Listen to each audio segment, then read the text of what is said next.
You gotta do the countdown. And scene. So hey Nick, what do you do for a living? I'm actually a professional runner. I'm getting the passion It's a thing, believe it or not. doing that without. All right, no joke. That is a conversation that has happened hundreds of times in my life. To answer the question, yes, professional running is a job, and there is a way, actually 3 ways, that professional runners make money. Let's jump into them. For those of you who don't know me and are new to my channel, I'm Nick Symmonds, 2-time Olympian and the CEO of the energy gum company Run Gum. And on this channel, I tell you all of my tips and tricks that I learned in 20 years of competitive running and some behind the scenes looks at what life was like as a pro runner, including how we made money. And really there are 3 key areas where pro runners make their money. And let's go through each one and I'll kind of tell you the advantages and maybe the disadvantages with each one. Now the first one, of course, it's the shoe contract. This is the low-hanging fruit. I say low-hanging fruit because it's the most obvious one, but it's not easy to pick. That fruit is hard to get. You need to be one of the best runners in the world if you want a shoe contract. Now, who's writing the checks? Obviously, Nike sponsors a lot of athletes, Adidas. In recent years, Hoka, Brooks, Under Armour have started putting a lot more money into the sport. I was sponsored by Nike from 2006 until 2013, and then I was sponsored by Brooks Running from 2014 until the end of 2017. And you know, they're not easy deals to get, and even if you do get the deal, it's not insane money unless you're Usain Bolt. So let's talk about it. A typical shoe contract from the very, very minimum commitment from a company would be for free gear. So let's say you're not ranked in the top 10 in the US, you're probably not ranked in the world yet. Maybe you are an All-American coming out of the NCAA system. You may be able to get gear from one of these companies, or you join a club and you get gear from them. That's kind of your very entry-level contract with a shoe company. The contract that I started under, and I have to be careful here because most shoe contracts have what are called NDAs, non-disclosure agreements, and you have to sign them. And so I can't really divulge everything that was in the contract. I can kind of talk in generalities, but my first contract was a very small contract. It gave me gear, it gave me a small travel budget, and it gave me enough to live off of, enough that I didn't have to have a secondary job. Now, I was living really simply.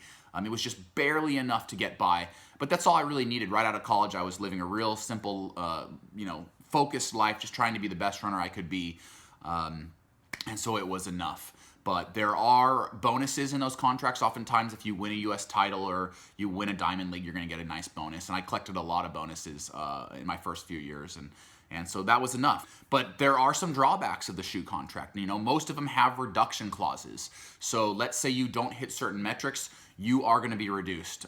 Sometimes they're as insane as if you aren't ranked in the top 3 in the United States, you get reduced. Or for the really good athletes, if you're not ranked in the top 3 in the world, you get reduced. If you don't run a certain amount of times, you're going to get reduced. So you really have to perform.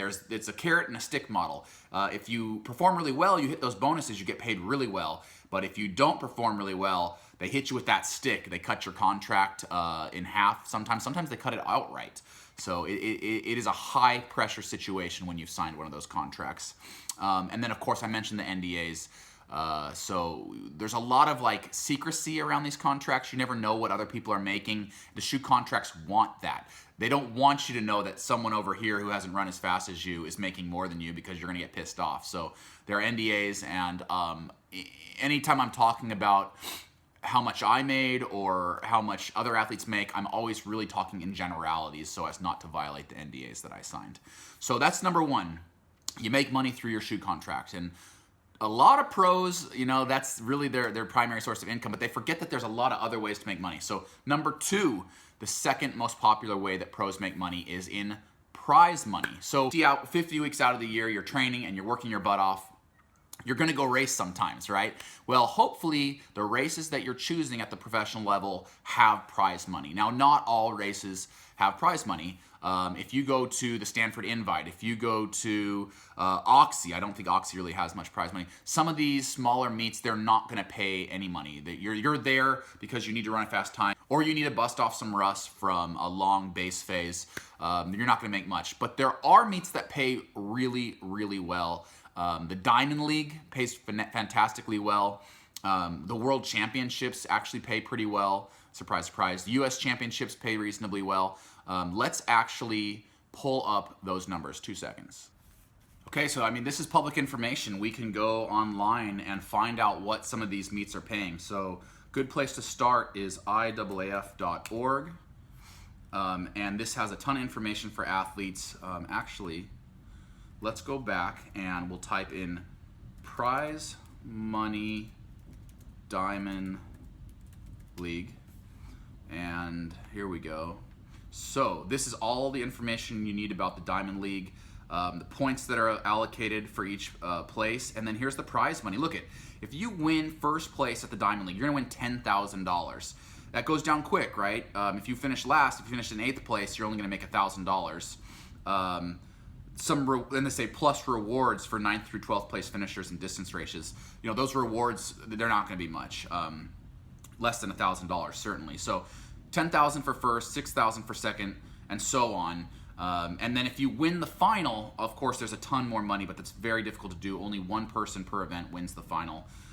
So it's good money, right? But you're looking at winning the Diamond League. I think I ran in well over a dozen Diamond League races, and I think I maybe only won a couple.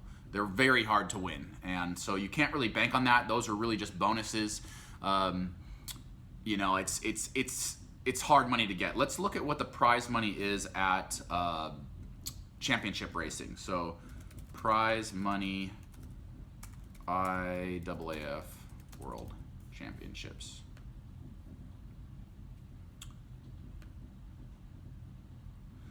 Here we go. Entry list, prize money, scoring details.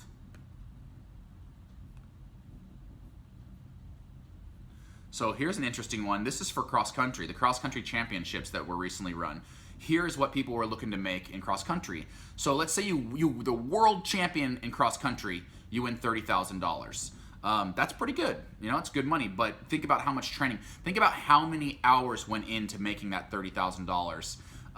You know, when you break it down that way, dollars per hour, it's not that high a wage. And again, only one person gets paid that. If you're the team, you split 20,000. Mixed relay split money. So, you know, there's a lot of ways to see what kind of money is available out there in terms of prize money. You know, when I would race, I would typically look for races that had at least, you know, $1,000 or $2,000 for the win. If you're over in Europe and you're racing some of the smaller meets, there are a lot of races over there where you can pick up €1,000. And probably the best part of all is that typically, especially if you're one of the better athletes, you're getting all of your travel paid for, you're getting your hotel room paid for, and you're getting your food paid for. So a lot of times in the summers when I was over in Europe racing, I wouldn't have any expenses, and I got to see some incredible cities: London, Stockholm, Monaco, Madrid. I raced in all of them, and I got to see the world for free. So that was honestly, it wasn't a direct payment, but it was making me feel like I was a millionaire, even though I wasn't. So that's the second way people get paid, is through prize money. And the third way that pro runners get paid is through appearance fees. So sometimes you hear about these, no one really knows what they are unless you've actually earned one. An appearance fee is something that a meet director will pay you just to show up, even if you finish dead last in the race, just so that they can use your name and your image in their marketing efforts to try to put butts in seats. Usain Bolt, arguably the biggest draw in track and field. If Usain Bolt was going to step on the track and they were going to use his name and image to sell tickets to that meet, likely they were going to pay 6 figures for the right to do so. And in some cases, I heard it was as high as $500,000 to get Usain Bolt to come race at your meeting. I heard the average was around $250,000 or $300,000 to get him to come race. That's an appearance fee. If Usain Bolt steps on that line and finishes dead last, he still walks away with $300,000. Now, that's an outlier. That's this end of the spectrum. What's the other end? I remember I was ranked #1 in the United States and, just outside the top 10 in the world, and I still didn't qualify for appearance fees. It wasn't until I'd really built up a bigger brand and a bigger following that meet directors really wanted me to come race in their races because they knew that I was going to be able to put butts in seats for them. So when I was an Olympian and maybe a 2 or 3 time US champion, and I was ranked top 10 in the world and had made a couple world finals, that's really when I started to get, some appearance fees. And my appearance fees, they weren't Usain Bolt $250,000 appearance fees. They were maybe $500, $1,000. Occasionally, for a smaller meet, I would even get $2 or $3 grand to come and race for them. Now, once I won my world silver medal, everything changed because every single meet wants medalists, especially the Diamond League, because the Diamond League is ranked on how the athletes perform in the meet, but they're also ranked on how many medalists they have. So it's kind of this arms race to see how many big names they can get to come race. So once I had my world silver medal around my neck, I was getting $5,000, $8,000, sometimes $10,000 in appearance fees just to come and race. And I also had the opportunity to earn the prize money once I was there. So it really is kind of this snowball rolling downhill. Once you build that name, once you have those medals, the rich get richer. You just keep making more and more money. But again, it's very short-lived. That evaporates very quickly. So all you pro runners out there that are listening to this, save your money. Save it and have an exit strategy. Now, speaking of exit strategies, I remember in 2014, I was ranked #2 in the world, and I had meet directors from all around the world. All the Diamond League meets, they were offering me $5, $10 grand to come race. If I finished dead last, I would still get paid $10,000, and I was injured and I couldn't take that money.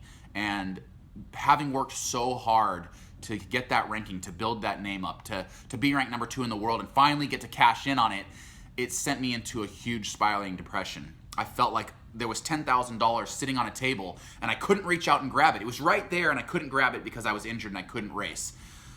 It really messed with my head. And the only way I was able to dig myself out of that hole was to start a business. And I started Run Gum in the summer of 2014 to get myself out of that depression. I said, if I'm gonna have to turn down 10, 20, 30, maybe $100,000 this summer, I have to do something that will compensate for that. I have to do something that will make up for that lost revenue. And so I said, I'm gonna start a business. And I approached my business partner at the time, Coach Sam, and we launched Run Gum.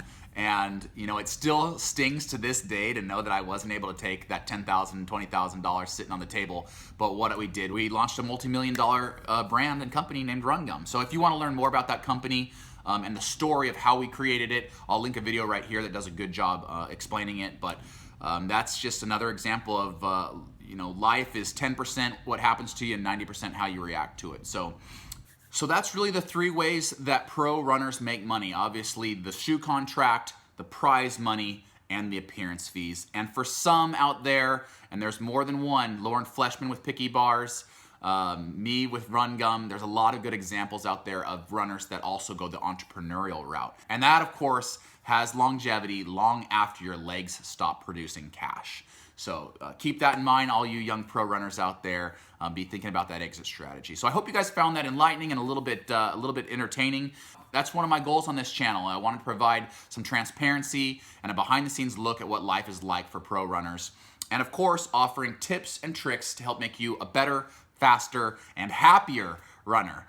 Thank you guys for watching this video. If you found this helpful at all, do me a favor, like it, subscribe, lots more where this came from. I appreciate you guys. See you next week.